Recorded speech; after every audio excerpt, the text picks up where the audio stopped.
파리 생제르맹의 루이스 엔리케 감독이 내일 로리앙과의 개막전을 앞두고 사전 기자회견이 열렸습니다. 다양한 이야기들이 오갔는데요. 가장 핵심적인 내용들만 간추려서 전해드리도록 하겠습니다. 가장 먼저 나온 질문은 예상하셨듯이 프랑스 현지에서 가장 핫한 음바페 거취 관련 질문이었습니다. 이에 대해 엔리케 감독은 잘 해결되길 바란다. 잘 협의해서 팀에 합류하길 원한다. 그러나 선수보다 팀, 단장 그 어느 곳보다 높은 순 없다는 것은 100%이다. 라고 이야기했습니다. 이어 덴벨레 이적에 관한 질문도 있었는데요. 엔리케 감독은 법적으로 그는 PSG 선수가 아니다. 99% 확정됐다. 덴벨레는 내일 경기에 나서지 않는다라고 언질했습니다. 이미 사비 감독도 이를 공개적으로 밝히며 이적은 기정사실화되는 분위기였는데요. 사비 감독은 지난 2일 AC밀란전이 끝난 뒤 사비 감독은 덴벨레는 떠나고 싶다고 우리에게 요청했다. 그는 PSG의 제안을 받았고 우리는 아무것도 할 수 없었다. 그의 개인적인 결정이다라고 아쉬움을 토로하며 화제가 되기도 했습니다. 이어 마음이 아프다. 여기에서 그가 행복하고 만족하며 계속해서 우리를 변화시킬 수 있도록 우리는 그를 잘 돌봤다고 생각하기 때문이다. 하지만 그는 제안을 받았고 떠나기로 결정했다. 그래서 오늘 경기에도 나서지 않았다. PSG에서 그의 미래에 행운을 빈다고 덧붙였기 때문에 이미 이적이 확정되었다고 봐도 무방한 상황입니다. 덴벨레는 우측면에서 바르셀로나의 공격을 주도했고 날카로운 크로스와 기습적인 슈팅 등으로 상대에게 경계 대상 1호가 됐는데요. 지난 시즌도 부상으로 결장한 기간이 있었지만 경기에 나설 땐 좋은 모습을 보여줬습니다. 라리가 기준 25경기 5골 7도움을 올렸습니다. 오른쪽, 왼쪽을 모두 소화가 가능하고 프랑스에서 손꼽히는 잠재력을 갖고 있다는 평가를 듣는 선수입니다. 다만 유리몸으로 많은 경기를 뛰지 못하고 있는데요. 파리에서는 어떤 모습을 보여줄지 지켜봐야 할 것입니다. 이어 네이마르, 베라티에 대한 질문도 있었는데요. 네이마르와 베라티와 개인적으로 이야기를 나눴고 서로 이야기를 주고받았으나 선수들과의 이야기를 공개하는 것은 프로답지 못하다며 이야기하지 않는다고 했습니다. 대신 말로 할 수 없지만 제가 내린 결정을 보면 제 의중을 알 수 있을 것입니다. 라고 힌트를 줬습니다. 내일 로리앙과의 경기에서 출전 여부에 따라 선수들의 미래가 보일 것 같습니다. 이적 시장에 대한 질문에서는 모든 포지션에 걸쳐 보강이 이뤄질 수 있도록 열어놓겠다고 발언했습니다. 또한 이적 시장 마지막 날까지 어떠한 일이 일어날 수 있기 때문에 항상 주시해야 하고 받아들여야 한다고 발언했습니다. 이제 내일이면 리그앙이 개막하는데요. 많은 현지 언론들이 이강인 선수의 선발을 예상하고 있는데요. 왼쪽 윙포워드로 출전할 것으로 전망하고 있습니다.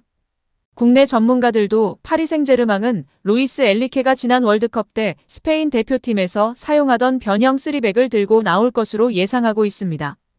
왼쪽 풀백으로는 리카가 출전할 것으로 예상하는데요. 리카 선수는 왼쪽 풀백 역할뿐 아니라 왼쪽 센터백 역할까지 할 수 있는 선수로 변형 3백 전술의 핵심입니다.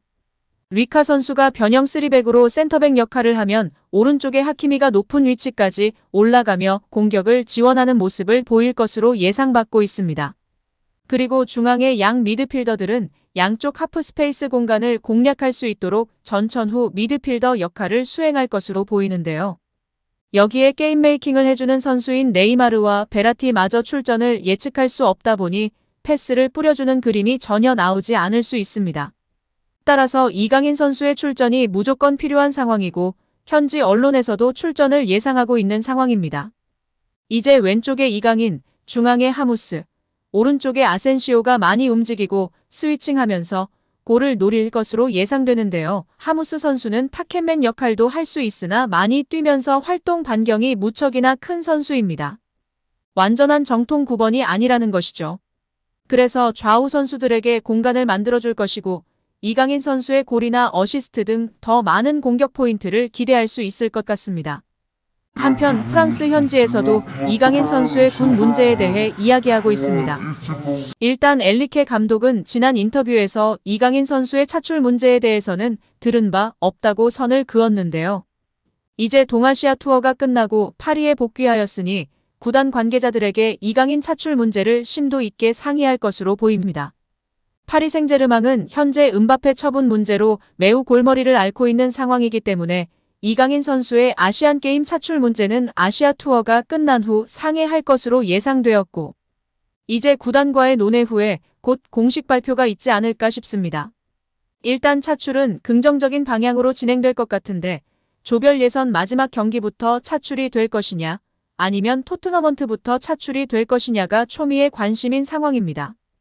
여기에 현재 이강인 선수가 10살 때부터 스페인에서 온 가족이 거주했기 때문에 군 문제가 어떻게 되는지에 대해 궁금하신 분들이 많은데요.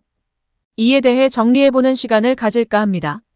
가장 먼저 이강인 선수의 학력으로 인해 군 면제를 받는 것은 해당 사항이 없는 상황입니다. 과거 병역법에는 중학교를 졸업하지 않은 사람은 병역을 면제해주는 조항이 있었지만 2011년 법 개정으로 인해 학력 미달 군 면제 조항이 사라진 상황입니다. 게다가 이강인 선수는 스페인에서 중학교를 졸업했기 때문에 아예 해당 사항이 아닙니다. 다음은 영주권인데요. 이강인 선수는 10살 때부터 온 가족이 스페인에서 거주하였기 때문에 영주권이 있습니다.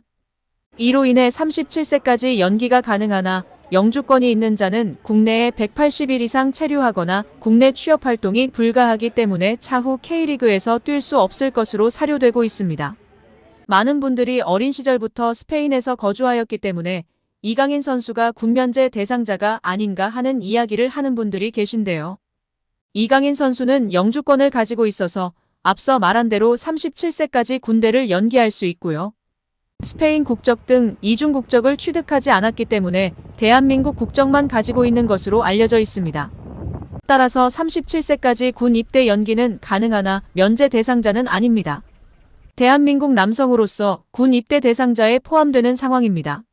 혹시라도 복수 국적을 갖고 있다면 병역을 피하기 위해 국적을 포기하는 사례가 있을 수 있으나 이강인 선수는 그럴 일이 없을 것이며 알려진 바로는 복수 국적자가 아닌 것으로 알려져 있습니다. 현재 22세로 젊은 나이이기 때문에 이번 아시안게임을 혹시 놓치더라도 앞으로 기회는 많이 있고 올림픽도 있고 하니 시간은 많다고 볼 수 있습니다. 과연 이번 황선홍호가 사고를 칠 수 있을지 반신반의하는 팬들이 많이 있는데요.